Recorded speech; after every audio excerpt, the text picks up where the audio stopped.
عزیز طلباء السلام علیکم۔ اردو پیک ایچ ڈی کے پروگرام کے سلسلے کے ساتھ میں ہوں صفدر رشید۔ عزیز طلباء، جیسا کہ آپ جانتے ہیں کہ اس کتاب میں 4 یونٹ تھے۔ اس سے قبل آپ 3 یونٹ کا مطالعہ کر چکے ہیں۔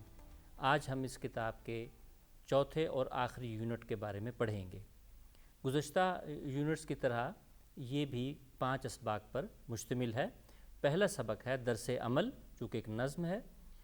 قومی تعمیر و ترقی میں خواتین کا کردار، ہمت کرے انسان تو، اقوال زریں، اور آخری اور 5واں ہے سبق 3 اس میں چیزیں شامل ہیں: مکالمہ، خطوط اور درخواستیں۔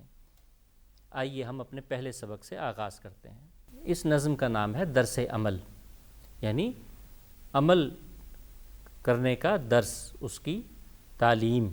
میری مانو تو ایک کام کرو، سب بزرگوں کا احترام کرو، جب ملاقات ہو سلام کرو، جہاں جس کے قریب ہوتا ہے بے ادب بے نصیب ہوتا ہے، تم ادب سے صدا کلام کرو۔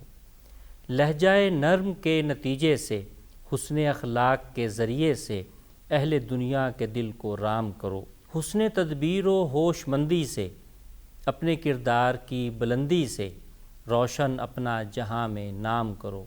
صرف کہنے کے ہم نہیں قائل، حسن سرفراز سرنگوں باطل، ہو سکے جس طرح وہ کام کرو۔ جس سے انسان کا منہ اجالا ہو، دین کا بول جن سے بالا ہو، ایسے کاموں کا التزام کرو۔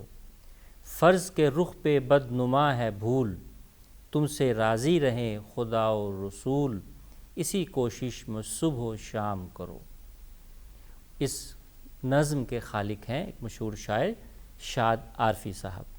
عزیز طلباء، نظم ہو، نعت ہو، غزل ہو، یہ شاعری کی جتنی بھی اقسام ہیں، ان سب میں مشترک بات ایک تو یہ ہوتی ہے کہ یہ وزن میں ہوتی ہے، اس کے کچھ چیزیں ہوتی ہیں، تقاضے ہوتی ہیں۔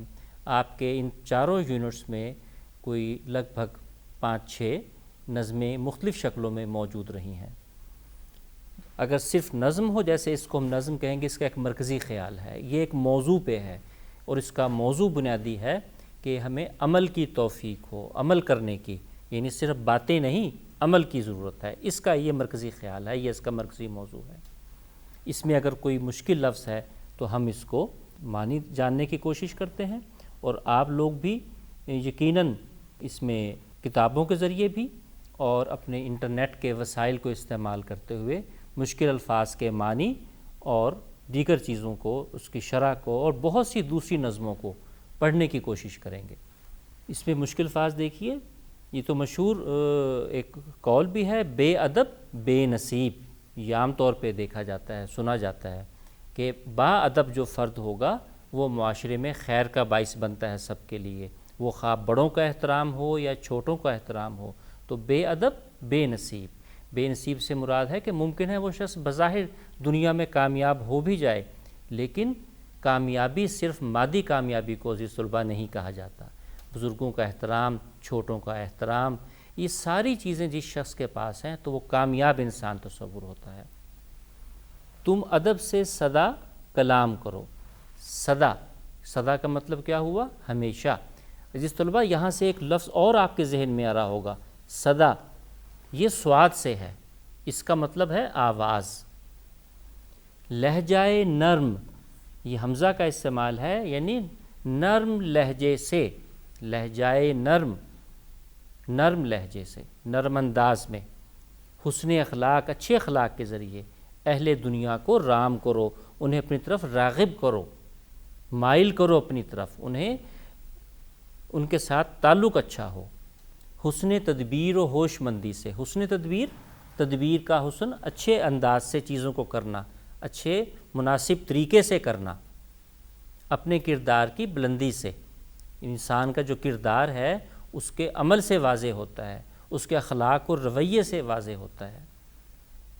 صرف کہنے کے ہم نہیں قائل، باتوں کی نہیں، حسن سرفراز سرنگوں باطل، یعنی جو نیکی کی جیت ہے، حسن سرفراز جو اچھی بات کی جیت ہے، کامیابی ہے، سرنگوں، سرنگوں یعنی وہ ڈھل جائے گا، وہ ناکام و نامراد ہوگا باطل، جو منفی قوت ہے، منفی چیز ہے، اس کے مقدر میں سرنگوں ہونا ہے، اس نے زیر ہونا ہے۔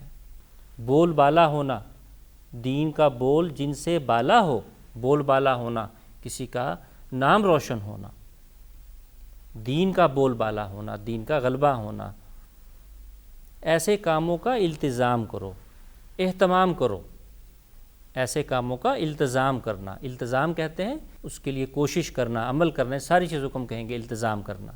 فرض کے رخ پہ بدنما بھول، کیا مطلب ہوا اس کا؟ لفظ تو سارے آپ کو آتے ہیں، عام الفاظ ہیں زندگی میں۔